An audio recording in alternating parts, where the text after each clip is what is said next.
Yo, it's me, Asti. Today I'm going over my NFC East draft grades. For those of you that don't know, the NFC East is comprised of the Cowboys, Giants, Eagles, and Red. Whoa, whoa, whoa, whoa, whoa, whoa, whoa, whoa, hey, hey, hey, hey, hey, hey, hey! Washington football team. So if you guys want to see more of these videos, I'm going to be pumping these videos out like almost every other day. So if you're down for that, make sure to hit the like button. It's greatly appreciated. It helps with the YouTube algorithm and showing the video to more people. So I greatly appreciate that thumbs up. But before we get into this, make sure to hit the subscribe button as well. I'm on my way to 1K. Greatly appreciate that as well. So let's hop right into this one.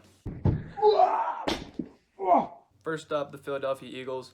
Now, I'm not going to be biased in this video. I am a Cowboys fan, but I gave the Eagles a C+ overall. So, with their first pick, they took Devontae Smith at 10 overall. They needed a wide receiver, but I'm not high on Smith at all, really. I think because he's super light, it's kind of a scary pick. I don't think he'll turn out very well, if I'm being honest.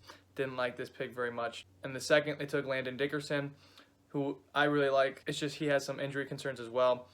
He's about the right value here. I think he might start at guard maybe. If not, he'll be the center backup for Jason Kelce. And then when Kelce retires or just leaves next year because he is getting old, then Landon Dickerson can just step up and start right away.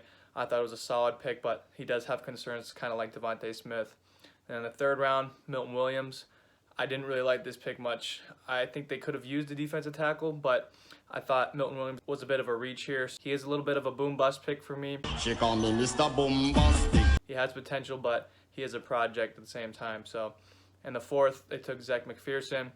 It's an okay pick. I liked other cornerbacks better than him at the time, but I think he'll be their cornerback number 3 or 4 right away. So, solid pick in the fourth. In the fifth, they took Kenneth Gainwell, running back from Memphis. I like Kenneth Gainwell a bit, but I don't really think he fits well with the Eagles. I just don't really think they needed a running back because they have Miles Sanders already and Boston Scott. Maybe they'll have him play wide receiver because the wide receiving core is pretty bad, but Kenneth Gainwell could be a wide receiver. He's a really good receiving back, so maybe that's what his plan is, but I just didn't really think they needed a running back. If they play him at wide receiver, it's a little bit better of a pick, but still. In the sixth, they took another defensive tackle, this one from USC. I didn't really like this one. I don't think he's a good fit. I think he's more of a nose guard, and the Eagles have a 4-3 defense, and so I don't really know where he's going to fit. And they already got a defensive tackle in Milton Williams, so I didn't really think they needed another one. A few picks later, they took Teron Jackson. He's a bit of a tweener. I'm not really sure where he'll fit. He's a defensive end or linebacker, so I don't know what their plan is for him either, but it's an pick. And then their next pick in the seventh, Jacoby Stevens. He's another tweener, just a little different, being a safety linebacker tweener. Again, not sure what they're going to do with them. They must have a plan for these two guys, but it's yet to be seen. So, and then their last pick, Patrick Johnson. I thought he was a good value. He had great production with 40 tackles for loss and 24.5 sacks. Pretty solid at Tulane. I think he's a potential steal, but overall, I think they had some weird picks. Some I liked, some I didn't. Some guys that have some concerns, and some other guys I don't really know where they'll fit, so I give them a C+ overall. And now, my Dallas Cowboys. For those of you that don't know, I am a Cowboys fan, as you can see, but I'm not going to be biased, all right? I said that already on the Eagles, but I'm not going to be biased. So, with their first pick, they took Micah Parsons. They traded down 2 picks, and they took him from Penn State. I didn't really like it at first because I wanted a cornerback, but Surtain and Horn had already been picked, so I came around to the Parsons pick, mostly because Sean Lee is retiring, and I think it's kind of cool that they replace a Penn State linebacker who's been with the team forever with another Penn State linebacker. And Micah Parsons is a stud. I think he was the best linebacker in the draft, so I thought it was pretty good in the end. In the second round, Kelvin Joseph. I love Boss Man Fat. What did he say? I think he'll be great for Dallas. They needed a cornerback bad. They didn't get one in the first because the top 2 were off the board. I think Joseph will be cornerback 2 or 3, probably 3 to start off. But I think it makes up for not picking a cornerback in the first here. I really like Kelvin Joseph. And the third, they took Osa Odigizua. I didn't like this pick as much. I thought he was a bit of a reach. I thought there were better defensive tackles available. He will play a little bit, but I think they could have done better here. Then again in the third round, Chauncey Golston. Now I will say I'm biased with this one. He is from Iowa, and I'm an Iowa fan and a Cowboys fan, and I think it's pretty cool to have a player from my favorite team go to my other favorite team. But bias aside, I thought he was a little bit of a reach. I think he has high potential. He is very athletic. He could maybe start over Randy Gregory, which is decent, but I think it was a little bit of a reach with Chauncey Golston. And then their last third-round pick, Nashawn Wright, I thought he was a little bit of a reach too. They needed another cornerback, but I think there were better cornerbacks available. He's just really big, like Kelvin Joseph, which Dan Quinn likes, who's the defensive coordinator for Dallas. And so I think you could really tell Dan Quinn had a big impact on this draft class with these big corners. In the fourth, they took Jabril Cox. I thought this was an amazing pick. I thought it was great value. They might not need him right away, but I think this puts Leighton Vander Esch and Jalen Smith on the hot seat. Me as a Dallas fan, I hope that they let go of LVE and so Jabril Cox can play next year, but we'll see. Their other fourth-round pick, Josh Ball, tackle from Marshall. I think he's just a solid depth pick because it seems like their offensive line's always hurt. He does have some character concerns. He does have a violence charge on him. That's why he transferred to Marshall. But, hey, violent offensive lineman is what you want. So I said, wait a minute. Wait a minute. Wait, first of all, you're not going to speed past that like you didn't just say what you just said. In the fifth, they took Semi, wide receiver from Stanford. I thought it was an all right pick. I thought they needed wide receiver depth. Some people didn't, but I think they needed some guys behind their top guys. But I think that he was decent value. He was going to be wide receiver 5 or 6 right away, and I think he contribute on special teams right away as well. So decent in the 5th round. The first or 6th round pick, they took Quinn Bohanna. He's just more depth at the D-line, which they need, so solid there. And then their second 6th round pick, Israel, cornerback from South Carolina. I think he was great value. He probably should have gone earlier, but he's a huge cornerback again at 6'4", which Dan Quinn likes.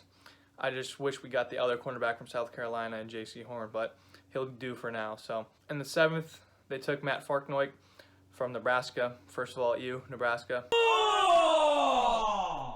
Ew! Dude! What the fuck? I hate Nebraska, but he is more depth the offensive line, which we need because, like I said, they're always hurt. Overall, I think they had some killer picks, and I'm not talking about Josh Ball, but they had a few reaches.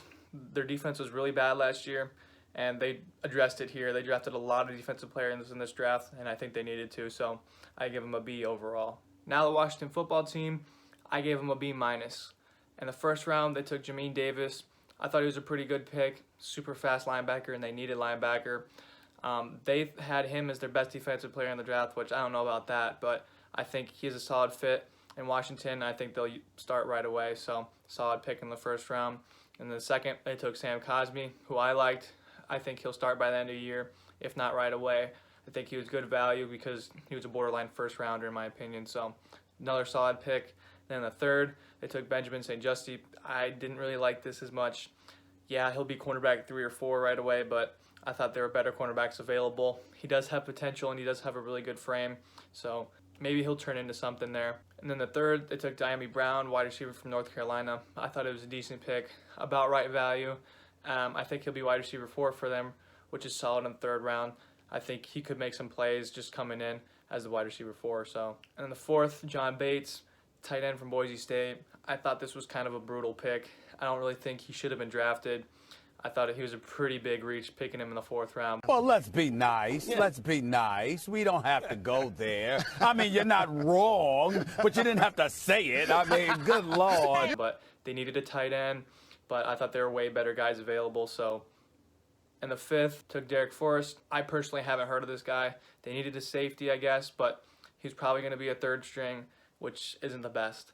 And then the 6th, they took the Cheese Man from Michigan. The Cheese Man will come in and be the #1 meme guy of their team, which every team needs a long snapper, and if his name's Cheese Man, you got to get him. Their first 7th round pick, Will Bradley King, he's just defensive end depth, which they need. I think he has decent potential and a decent shot to be a good player in the league, which is great in the 7th round. And then their second 7th round pick, Shaka Toney. I really like Shaka Toney. I think he'll be great depth at edge, which they needed again. Not sure if they're going to use him a lot, but I think it was great value in the 7th round. With their last pick, they took a wide receiver from BYU, just a 7th round wide receiver who might make the team, might not. There's not a whole lot to say on that. They already are set at wide receiver, I think, especially getting Diami Brown, but maybe he'll contribute on special teams. But I think overall, it was a pretty solid draft for them. They filled a lot of their needs. They didn't take a lot of big name players or like exciting picks, in my opinion, just kind of a low-key draft. It was good for them. They did have a few bad ones in my opinion, but overall it was a B-. And now the New York Football Giants, as much as it pains me, I had to give them an A+. And it's not necessarily because they picked a lot of great players, but it's because they also accumulated a first round for next year, a third for next year, and a fourth next year, which is great. And with their first pick, they took Kadarius Toney, which they needed a guy like him very badly. He's an elite separator, which they needed like terribly. Really good value at pick 20. They traded back. He was my wide receiver 4, which is really good value here. And then the second, they took Ezekiel Ojulari, who was my edge number 1.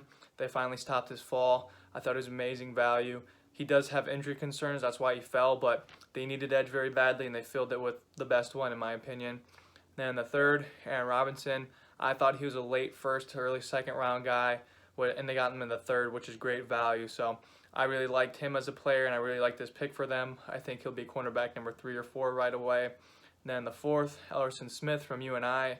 I really like this pick a lot too. I think Ellerson Smith could just step up in case Azeez does have some more lingering injury problems. I think Ellerson Smith can slot in right there and play right away. He'll be a rotational guy right away, if not, but I think he has really solid upside, so solid pick in the fourth. And the sixth, they took Gary Brightwell. Not a huge fan of this pick. I liked a lot of running backs better than him. He probably will be running back 2 right away behind Saquon, but I just didn't really like the pick a whole lot because I didn't think Gary Brightwell was that good. I thought there were running backs a lot better than him. So, and then their last pick, Rodarius Williams, just more cornerback depth. I think he's a decent player who's not that bad in the late rounds. Obviously, he'll be behind Aaron Robinson, but solid pick in the 6th nonetheless. I just think overall, their first 3 picks were amazing. And then Ellerson Smith was great too. I just didn't particularly like Gary Brightwell, but they got a 1st, 3rd, and 4th next year. I think they killed this draft, and that's why I gave them an A+. So yeah, guys, that was my NFC East NFL draft grade. So if you agree with something, disagree with something, make sure to let me know down in the comments. I read every single one of my comments, so I'll definitely see what you write me, and I'll probably respond to you too. If not, just give you a heart. But anyways, guys, I want to thank you guys for watching this video. I hope you enjoyed it. The NFC North is next, so I'll see you then in a few days. So, peace.